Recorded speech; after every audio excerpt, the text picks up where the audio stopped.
ఎందుకంటే అసెంబ్లీ ఎన్నికలలో లెక్క తేల్చారు. ఆ లెక్కతో సరిపోక ఇట్లనే మొదటి శాసనసభ సమావేశాలలో తొండి లెక్కలు అన్నీ చెప్తే పార్లమెంట్లో గుండుసున్నిచ్చారు. అయినా కూడా ఆలోచన మారలేదు, విధానము మారలేదు. ఔటర్ రింగ్ రోడ్డు 159 కిలోమీటర్లు ఆనాడు కాంగ్రెస్ పార్టీ అద్భుతంగా ప్రపంచానికే ఆదర్శంగా ఉండే ఔటర్ రింగ్ రోడ్డును నిర్మిస్తే లక్షల కోట్ల రూపాయల విలువైన ఔటర్ రింగ్ రోడ్డును పల్లి బఠానీలకు అమ్ముకున్నట్టు 7,000 కోట్ల రూపాయలకు అమ్మి తెగనమ్మి గొర్రెల పథకము ఎన్ని గొర్రెలు ఇచ్చిండ్రో ఎన్ని గొర్రెలు ఉన్నాయో ఇవాళ మొత్తం లెక్కలు తేలినాయి.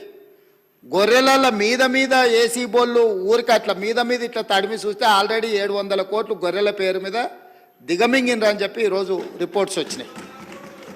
కేసీఆర్ కిట్టులో ఏం అవినీతి జరిగిందో వారు కోరుకుంటే విచారణకి ఇద్దాం, దాని మీద కూడా పోదాం. ఇదే కాకుండా గొప్ప పథకం అని చెప్పిన బతుకమ్మ చీరలలో జరిగిన అవినీతి మీద కూడా బతుకమ్మ చీరలు చేనేత కార్మికులకు పని కల్పిస్తున్నాం అని చెప్పి సూరత్ వెళ్ళి కిలోల కింద చీరలు తీసుకొచ్చి ఆడబిడ్డల్ని మభ్య పెడితే ఆడబిడ్డలే బయటకు వచ్చి తగులబెట్టిర్రు. అవి ఏడగడుతురు వ్యవసాయ పొలాలలో పిట్టలను బెదిరించడానికి బతుకమ్మ చీరలు కడుతురు. ఆడబిడ్డలు ఎవరు కట్టుకోలే అధ్యక్ష. అంటే బతుకమ్మ ఒక సెంటిమెంట్ తెలంగాణ ఆడబిడ్డలకు, ఆ సెంటిమెంట్ను కూడా దోపిడీకే ఉపయోగించుకున్నారు. గొర్రెలు మా యాదవ్ సోదరులు అమాయకులు, మంచోళ్ళు, నమ్మితే ప్రాణం ఇచ్చేటోళ్ళు మా కుర్మ యాదవ్ సోదరులను అడ్డం పెట్టుకొని 100,000 కోట్ల రూపాయలు కొల్లగొట్టి మింగుతే ఇవాళ వాళ్ళ పంపకాలలో పంచాయతీలు వస్తే పోలీస్ స్టేషన్లో వాళ్ళే ఫిర్యాదు చేసుకుంటే ఆ కేసు ఏసీబీ విచారణకు తీసుకుంటే ఇవాళ ఇప్పటికే మీదనే 700 కోట్ల రూపాయలు వచ్చినాయన్నారు. ఇప్పుడు ఈడోళ్ళు వచ్చి కూర్చున్నారు. అదేవిధంగా మొన్నటి వరకు పదే మమ్మల్ని సవాల్ విసిరిండ్రు.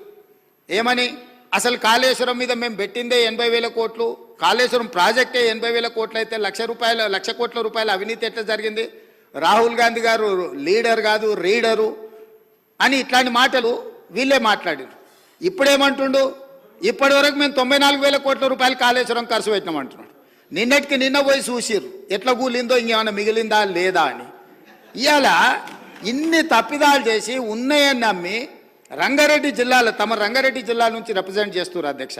మా మల్రెడ్డి రంగారెడ్డి గారు ఎప్పుడు మొత్తుకుంటుంటారు, అన్నీ మా భూములు అమ్ముకున్నారు, కనీసం మాకు రోడ్లు కూడా వేయలేదు, మా డ్రైనేజ్కి కనీసం మురికి కాలువలు కట్టుకోనికి కూడా నిధులు ఇవ్వలేదు, మా కాలేజీలు కూడా కట్టుకోవడానికి నిధులు ఇవ్వలేదని మా మల్రెడ్డి రంగారెడ్డి గారు అంటుంటారు.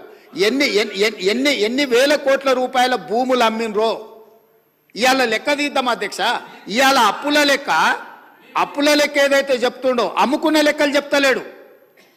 ఇవాళ మేము ఇది కట్టినాం, మేము అది కట్టినాం, ఈ కట్టడాలు చెప్తున్నాం. అమ్ముకున్న లెక్కలు కూడా తెలవాలి కదా అధ్యక్ష. మనకు తాతలు ముత్తాతలు ఆర్నమెంట్స్ ఇస్తారు, ఆస్తులు ఇస్తారు, బంగారం ఇస్తారు. మనకి ఇంట్లో ఆడబిడ్డలకు ఉండనీక అని చెప్పి బంగారం ఆభరణాలు ఇస్తారు. కానీ ఇంట్లో ఎవరో ఒకరు వ్యసనాలకు లోనయ్యి తాగుడుకో జూదానికో అలవాటు పడి తాతలు ముత్తాతల నుంచి వచ్చిన బంగారం అంతా తెగ నమ్ముకుంటారు, భూములు తాకట్టు పెడతారు. తాతలు ముత్తాతలు సంపాదించిన గౌరవం పేరు మీద ఊర్లో అప్పు పుడితే అప్పు కూడా తీసుకొచ్చి అప్పు కూడా పెట్టి ఎక్కడిదక్కడ కథం పడతారు. ఇవాళ 10 ఏళ్ళైనా అధ్యక్ష నేను మిమ్మల్ని ఒకటే మాట్లాడగదలుచుకున్నా. ఏం అన్యాయం చేసినాం అధ్యక్ష? పాలమూరులో మేము చంద్రశేఖరరావుకి ఏం అన్యాయం చేసినాం? 2009లో కరీంనగర్ జిల్లాలో అక్కడ ఓడగొడతారని భయపడి పాలమూరు జిల్లాకు వలస వస్తే వలసలిపోయే పాలమూరు జిల్లా ప్రజలు గుండెలు పెట్టి చూసుకొని భుజాల మీద మోసి పార్లమెంటుకు పంపిస్తే పార్లమెంటుకు పోయి ఇవాళ తెలంగాణ రాష్ట్రం వచ్చినాక మొట్టమొదట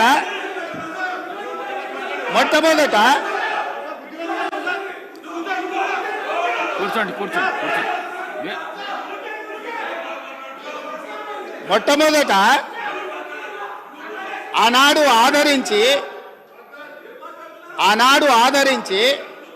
భుజాల మీద మోసి పార్లమెంటుకు పంపిస్తే తెలంగాణ రాష్ట్రం వచ్చిన తర్వాత వచ్చిన తెలంగాణ రాష్ట్రానికి మొట్టమొదటి ముఖ్యమంత్రిగా వారి బాధ్యత ఏంది అధ్యక్ష? పాలమూరు జిల్లా ప్రాజెక్టులు పూర్తి చేయొద్దా అధ్యక్ష?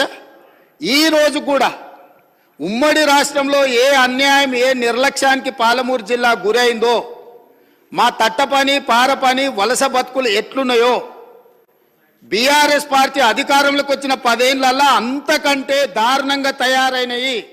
ఇవాళ 10 ఏళ్ల తెలంగాణ రాష్ట్రంలో కూడా అదే కల్వకుర్తి, భీమా, నెట్టంపాడు, కోయిల్ సాగరు, పాలమూరు రంగారెడ్డి ఎత్తిపోతల, సంగంబండ, రాజోలి బండ, జూరాల ఏ ప్రాజెక్టు కూడా ఈ 10 సంవత్సరాలలో దాదాపుగా 17.5 లక్షల కోట్లు అప్పులు లెక్కలైతే 20 లక్షల పైన కోట్ల రూపాయలు ఖర్చు పెట్టినా మా పాలమూరు జిల్లా ప్రాజెక్టులు పూర్తి కాకపోవడానికి వీళ్ళ దుర్మార్గం కారణం కాదా?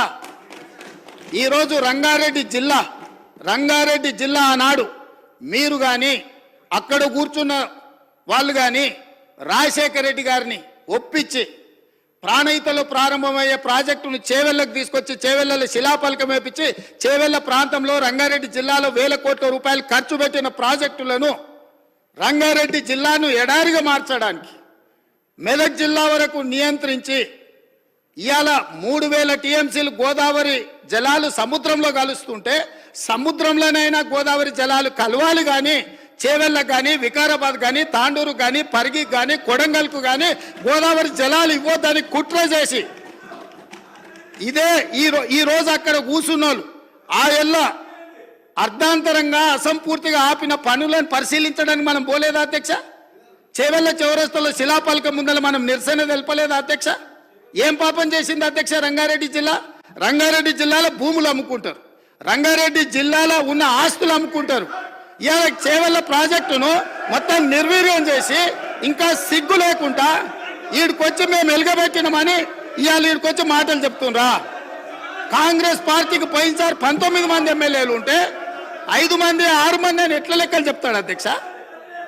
అధ్యక్ష, ఇవాళ తెలంగాణ సమాజం మొన్న జరిగిన శాసనసభ ఎన్నికలలో కాళ్ళు చేతులు ఇరిసేసిండ్రు, అయినా మారకపోతే పార్లమెంట్ ఎన్నికలలో ఉరి తీసిండ్రు. గుండు సున్నా ఇచ్చినాక కూడా బుద్ధి మారకుండా ఇట్లా మాట్లాడు కరెక్ట్ కాదు అధ్యక్ష.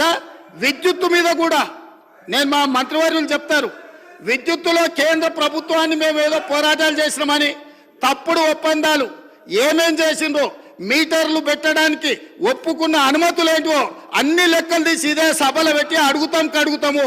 ఇప్పుడు మీ ద్వారా వారు నిజంగానే చాలా నిజాయితీగా నడుపుంటే నేను ఒక్కటే మాట అడుగుతున్నా, బతుకమ్మ చీరల మీద, కేసీఆర్ కిట్ల మీద, గొర్రెల పంపకాల మీద, ఈ 3 పథకాల మీద మీరు గొప్ప పథకాలు అంటున్నారు కదా, దీని మీద విచారణకు సిద్ధంగా ఉన్నారా? దీని మీద సమాధానం చెప్పండి అని నేను అడుగుతున్నా అధ్యక్ష.